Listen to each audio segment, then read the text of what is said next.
Good morning, Wabash. Our speaker today earned her BA in English at New College, a small liberal arts college in Florida. From there, she went on to earn her master's and doctorate in English at City University of New York. In 2007, she co-edited a book about liberal education in the 21st century. Now, she's at work on an essay about the ways that 19th century attitudes about poetry affect our thinking about writing today. With a chapel talk entitled 10 Things I Know About Writing, please welcome Dr. Crystal Benedicks.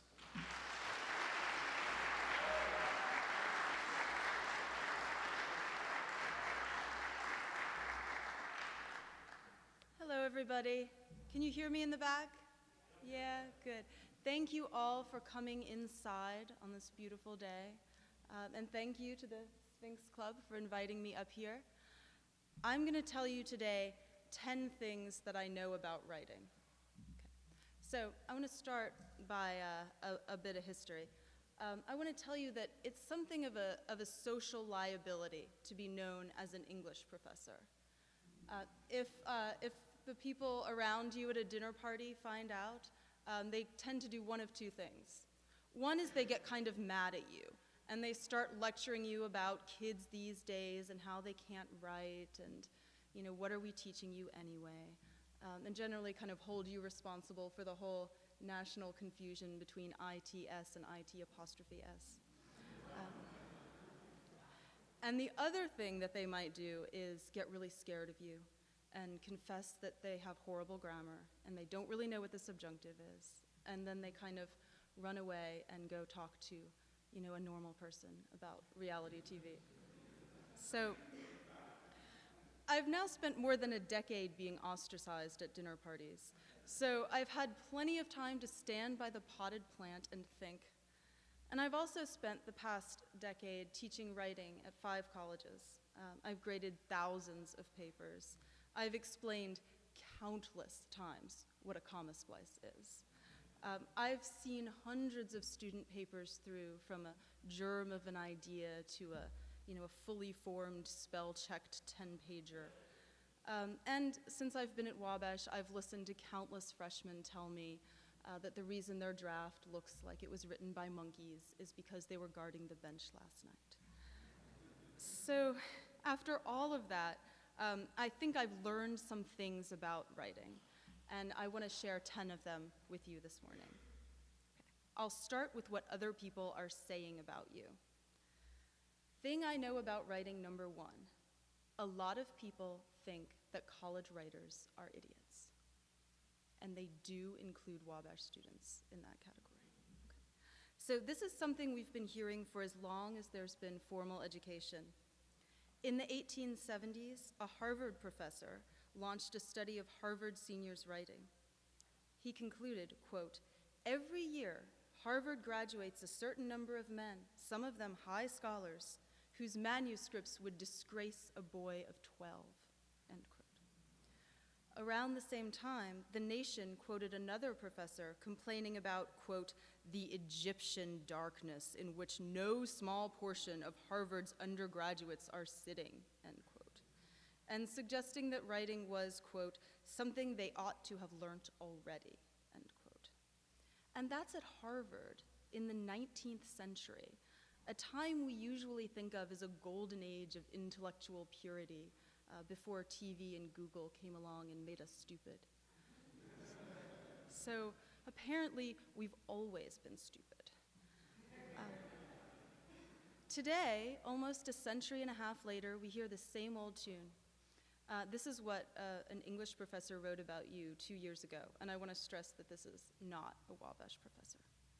Quote, "Our students manage to do so much wrong in every single paper that the task of marking their atrocious grammar and usage, correcting their factual inaccuracies, untangling their essays' incoherent structure, and sorting out and explaining their logical fallacies requires an effort equivalent to that which Hercules expended in mucking out the Augean stables," end quote.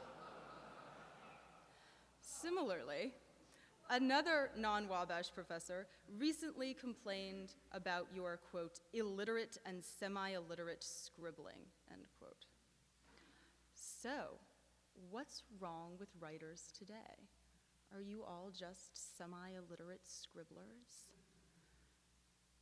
Thing I know about writing number 2, those people are wrong. We know for a fact that you're not making more mistakes today than your college-going ancestors. A recent study conducted by some leading composition scholars found that compared to students 100 years ago, you were making the same number of mistakes at harder types of writing. So what these researchers did was they got about 1,000 college student papers from all over the nation, and they read them and they counted up all of the errors, and they compared them to similar types of studies that have gone on over the past 100 years. And people do these kinds of studies often because there's always this fear that we're getting stupider. So when they counted up the number of grammar, vocabulary, and syntax errors in college students' writing, they found the rate of error per 100 words has remained almost exactly constant over the past 100 years. In other words, you're making the same number of mistakes you ever did. The sky is not falling. In fact, you've arguably gotten smarter because the writing tasks we've given you have gotten harder.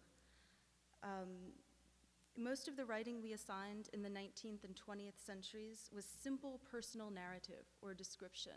I did this, and then I did this, and then I did this, and the sun was out. So here, I want to give you an actual example of an Ivy League college student's writing from the early 1900s, and this is writing that was considered exemplary. Okay. Quote, "Our nerves tingled with delight as we hurried to make ready for our sailing trip," end quote. And here's another student writer. This is from around the same period.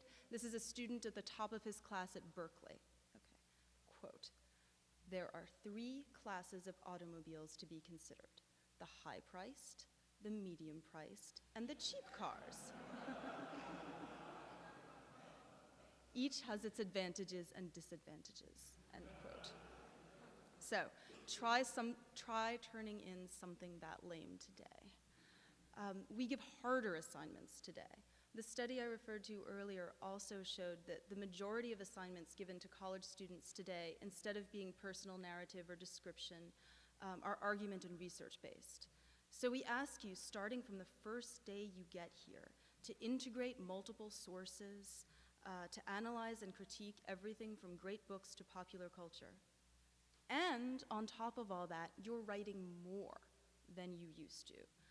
The average college paper length in 1917 was 162 words. 162 words. Today, the average college paper length is over 1,000 words. So, why is everyone so mad that you can't write when you so clearly can? Why all this weird negative emotion about college writing? I think the reason people complain about your writing is because it's easier to complain than to recognize a simple fact. Writing is hard, and it needs to be approached like the serious scholarly topic it is. No one just automatically gets how to write an analysis of Hamlet or of economic trends in post-industrial China. We have to learn those skills. You can't expect to take half a semester or a full semester or even, God forbid, no semester of freshman composition and then be able to write beautifully forever. Learning to write isn't like getting a shot. No matter how much the curriculum might suggest to you that freshman comp will inoculate you against the dangers of writer's block and the passive voice. You will always be learning how to write because there's no such thing really as knowing how to write. There's only knowing how to write something, where something is a lab report or an economics paper or a sonnet or a tweet or a senior thesis. Each of those tasks means learning all over again what counts as good writing and how to do it. So you will always be in a state of learning how to write. And a lot of those people who complain about bad writers just want you to have gotten your learning over with already. But that's a fallacy, because learning isn't something that's ever over. And that brings us to the next thing I know. Thing I know about writing number 3. Writing is thinking. Okay, so I want to see a show of hands.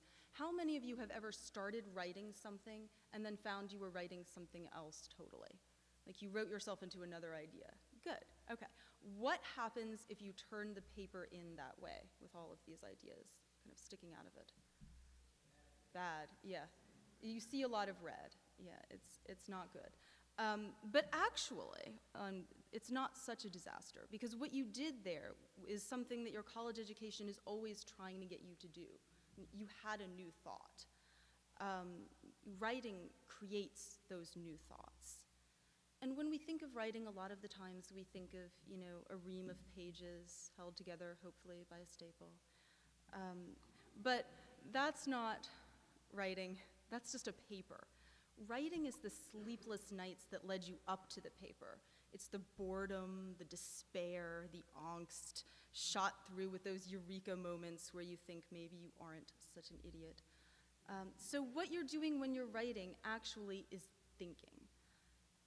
Now, of course, you don't want to turn in your paper, as you know, full of all these random, strange, Mountain Dew-fueled 3 a.m. thoughts.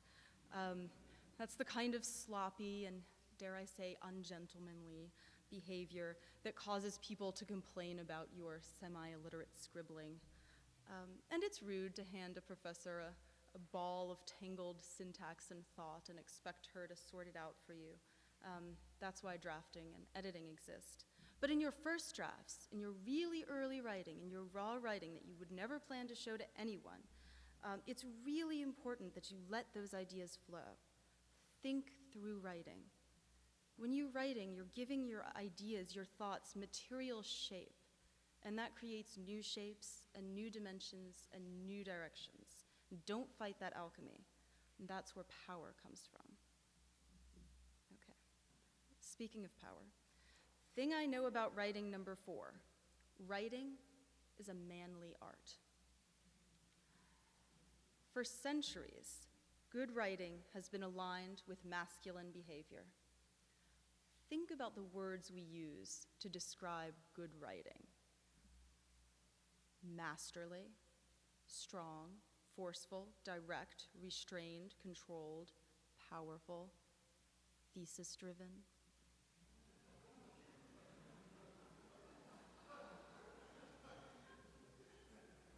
Bad writing, on the other hand, is indirect, excessive, meandering, diffuse, frilly. History is pretty clear about this. In the 1st century AD, Roman rhetorician Quintilian warned against the false, effeminate eloquence of showy metaphors, which may overcome audiences with pleasure, but which is ultimately not worthy of the true simplicity and grace which comes from manliness or purity. Skip ahead more than a millennium and a half, and you have Victorian writer Charles Kingsley telling us that the true poet is, quote, a man superior to nature. For him, disorganized or overly emotional writers ought to be, quote, ashamed of their unmanliness and strive for, quote, a manful possession of their subjects, end quote. And today we have writing theorist Peter Elbow, which I know some of you know, whose books I use in my classes, and he describes the writing process like this. You have to use your writing muscles to, quote, wrestle a steer to the ground, to wrestle a snake into a bottle, to overcome the demon that sits in your head, end quote. You don't usually hear language like that about a task that basically requires you to sit on your butt for hours at a time. So anytime people tell you to man up, you should be a little suspicious. After all, most stereotypically manly pursuits, war, whiskey, fast cars, are notoriously bad for your health. By evoking the writer's manliness, I think these writing teachers are really trying to tell you to stay in control of your subject. Be cool. Don't get carried away. And I suppose that's fine advice as far as it goes. But how are you supposed to maintain that control? Sometimes you do need to stop and ask for directions. Sometimes emotions do matter. If you're clutching the reins tight your whole life, you're going to get a cramp. We call that writer's block. We have to reject easy stereotypes about what makes someone manly or unmanly. By aligning good writing with being manly, critics have set up a system where the only thing you can do with writing is control it. But if we reject that men have to be in control of everything all the time, and if we accept that there can be good writing that isn't necessarily forceful and direct, we can start to imagine situations where we write to try to figure something out, to try to learn something, either about ourselves or about a book or idea or phenomenon. We can imagine situations where we pay attention to our subject matter instead of trying to beat it into submission and tie it up with words. It doesn't mean we're silly or weak-minded if we conclude at the end of a long, hard paper that there are still lots of questions to be asked.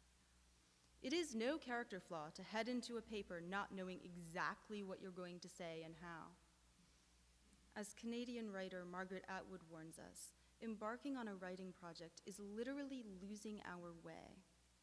She writes, quote, "The page itself has no dimensions and no directions. There's no up or down except what you yourself mark. There's no thickness or weight but those you put there. North and south do not exist unless you're certain of them," end quote. You can't always be in control of your writing any more than you can always be in control of your thinking or the weather. What you can do is let yourself get lost on purpose, for fun, or at least for self-improvement. Now, I'm not advocating that you start turning in pages of wild scribbling instead of carefully structured essays. Like I said earlier, it's not professional or respectful to turn in something that isn't your best, most mature effort. But what I really want to say is that you can't get to the well-structured, controlled essay without embracing that wild scribbling first. So, in number 5, I will discuss something you should not embrace. Thing I know about writing, number 5. Like living on beer and pizza, procrastination is an incredibly tempting thing that is nonetheless really, really bad for you.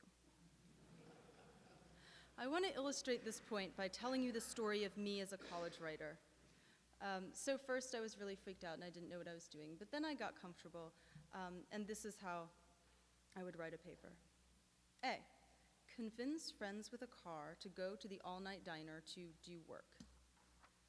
B, drink too much coffee, fail to impress the waitress by having deep conversations about literature.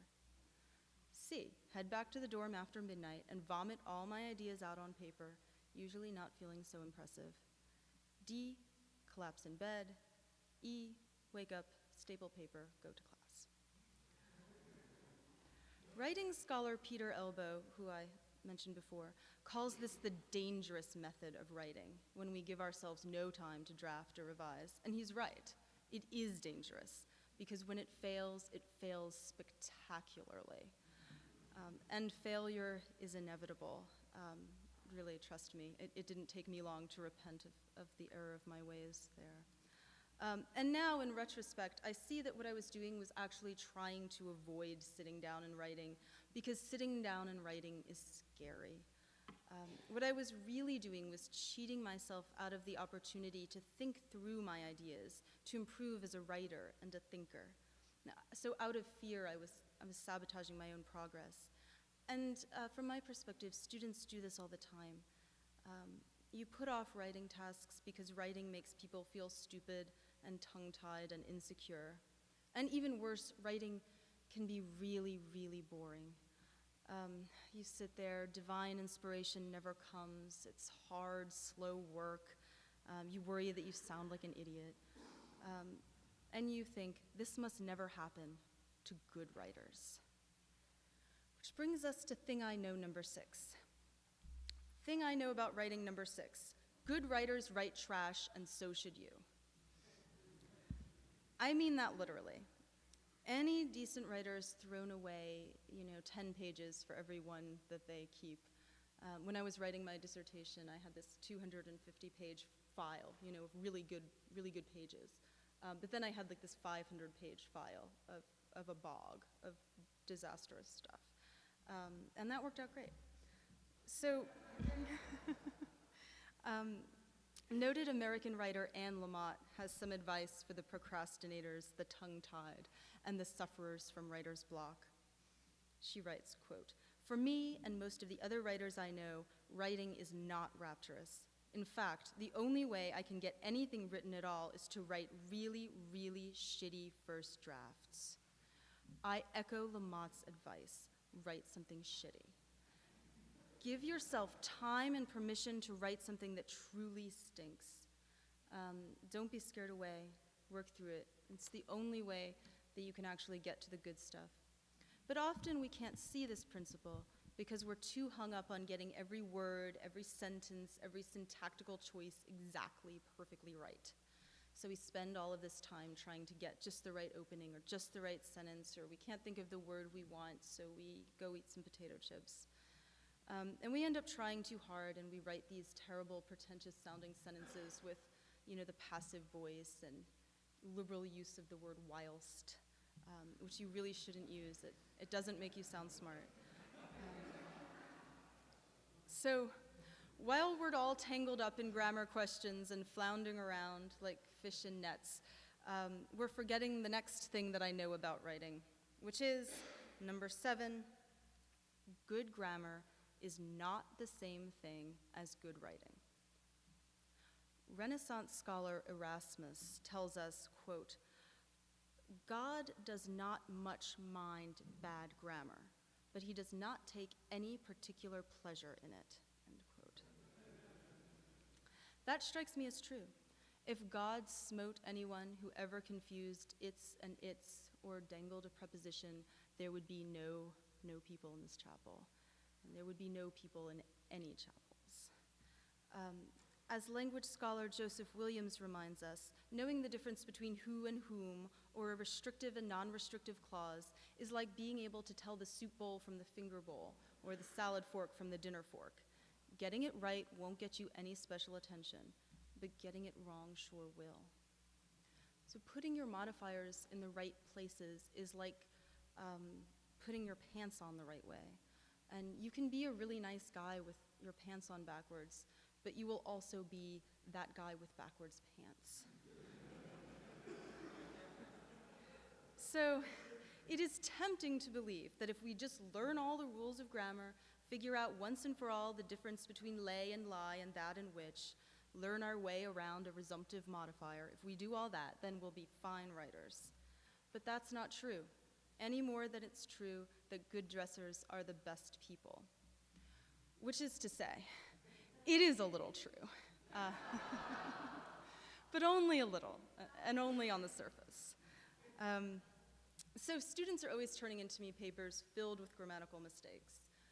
Underlining grammatical mistakes is like second nature to me. It's like a compulsion. I do it on menus. I do it on letters from my grandmother.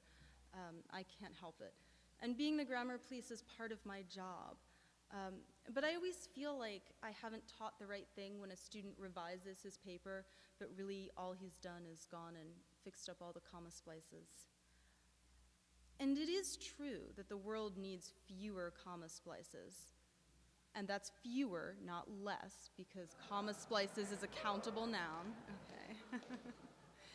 But it is also true that 9 out of 10 student papers need deep revision, a rethinking of structure, rhetorical mode, tone, the way the ideas are framed.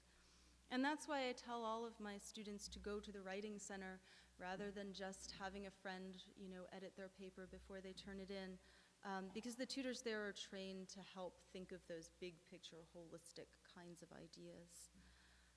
And it is tempting to only pay attention to the surfaces of our papers as we revise, and that's the part we can see and touch, and it's not so painful to change apostrophes. But in order to really say something worth saying, you have to pay attention to style and substance. Knowing grammar cold is great, but it's not enough to make you a good writer. And there's one last thing I want to say about grammar. No one actually knows grammar cold. It's actually a really complicated thing. rules are changing over time, all the time. Conservatives and liberals are arguing over it. You know, some people will bang their gravels for grammar rules that other people think are prissy and silly. So if you don't know grammar, you're just one of us. So in fact, grammar is so mysterious that the root of the word grammar comes from the French word for glamour, to charm someone, to cast a spell. So please, be glamorous writers, but also be thoughtful writers. Okay, and thoughtful writers will probably already have noticed the next thing on my list. Thing I know about writing, number 8. We do more writing than we think. So, will everyone take out your cell phone? Go on. I have a nice one. Okay, so I'm gonna give you 15 seconds, and I want you to send a text message to someone not in this room, okay? 15 seconds.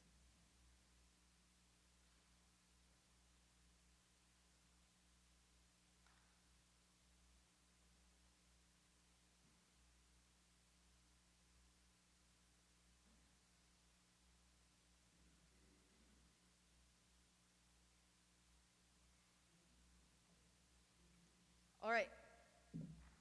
Everyone press send? Okay. Now you've all written something today. And moreover, you've communicated someone to someone, right, who will read it and hear you and maybe even write back to you, which reminds me that you should turn off your ringers. So by almost any definition, that, what you just did, write something that communicates something to someone and give it to them, that's writing that matters. Thing I know about writing, number 9. All this new technology is either killing you or making you stronger. This has been called the age of composition. People of your generation are quicker to text someone than to call someone, quicker to write a blog than to make a speech in the town square. Think about how you've changed the language. A decade ago, text was a noun, a thing, and it meant a bunch of paper. But today, text is a verb, it's an action, and it means to write something to someone, right, to communicate. So some critics have claimed that you are the first generation full of writers, each of you naturally at home in the written word. Now, not everyone is so enthusiastic about this. Some scholars say that all the mediatized writing you're doing, the Facebooking, the texting, the emailing, is limited in vocabulary and style. Teenage slang meets teenage slang. And that it leads to incoherent, informal writing. Some people say that online writing and reading renders you incapable of thinking through complicated, long books or ideas because you're so used to getting things right away. So a professor of English at Emory University wrote a book about this. His name is Mark Bauerlein, and I think the title kind of says it all. The title of his book is this: The Dumbest Generation: How the Digital Age Stupefies Young Americans and Jeopardizes Our Future. So, an ongoing study at Stanford is attempting to settle this question of whether digital writing, whether new media is destroying your writing ability or salvaging it. So what this study at Stanford is doing is they're collecting all the things that the students there are writing from in class and outside of class. So they have these huge databases of all the kinds of writing that a student is doing inside and outside of the classroom. And one of the most interesting findings so far is that students are way more enthusiastic at the kinds of writing that they do outside of the classroom. So, you know, kind of duh. Writing on Facebook or, you know, texting is more fun. It's quicker. You don't have to think about modern philosophy to do it. You don't have to go to the library. But I also think part of the reason you're more into it is because it has a real audience, usually your friends or your family, people who share your political or social views. People who are going to write back to you and are not going to correct your grammar or assign your thinking a numerical score, like professors do. So I don't really know the answer to that question of whether you're getting, whether new media is helping or hindering. But I do hope this. I hope that while you're doing all of this non-classroom writing, that you think of yourself as a writer, facing the questions that writers have always faced. So for instance, when you change the tone of your text or status updates or emails to be more funny or flirty or ironic or sympathetic or whatever you want to be, remember that this is a lesson that you can take into the classroom too. Tone and knowledge of audience matters in academic essays just as much as in online writing. Academic writing can be a conversation too, even though it's slower and it takes more years to fully enter. And I do think that colleges are going to have to change how they think about writing as the identity of writing changes in the world outside the ivory tower. And that's going to take a long time because institutions are slow to change. And I'm not sure what this new writing is going to look like. I mean, we could imagine a time when, making a wiki is as common of an assignment as writing a 20-page term paper. But in the meantime, as these changes happen, you have to help us change. You have to help us change by thinking about the ways in which you're already a writer. Remember that you already know really important things about the value and uses of writing in keeping people together and making things happen. You already know that life without writing is unimaginable. So bring that knowledge with you into the classroom. And finally, the last thing I know about writing. Thing I know about writing, number 10. Writing is the most important thing you are learning in college. Now, all professors want to claim that their subject is the most important subject that you learn in college. But in fact, they're wrong. I'm right. The most important thing you're learning in college is writing. So it happens to me very often that I meet an alum, someone who's working in business or medicine or academia or law or marketing, wherever, and he says, "I'm so grateful that Wabash taught me how to write." He doesn't say, "Thank goodness Wabash taught me calculus," or "Thanks to Wabash, I read the collected works of Dickens." The ability to write is the important thing. It means you'll stand out in your profession, and it means that when you name things, when you write things, that you have power, you're shaping reality. And if you write well in your job, it means having influence over the ways that other people think. But writing isn't just important because it will get you a job, although it might. Writing is also important because it is a way to engage yourself, to know yourself, to develop your ideas and create new ones. It's a tool for becoming a deeper, more aware person. It's the creative outlet that you will always have, no matter what you do with your life. It's both power and grace. It can, as I've said, be painful, anxious work, but it can also be great pleasure, a private record, a public declaration, a true engagement with self and world. Thank you.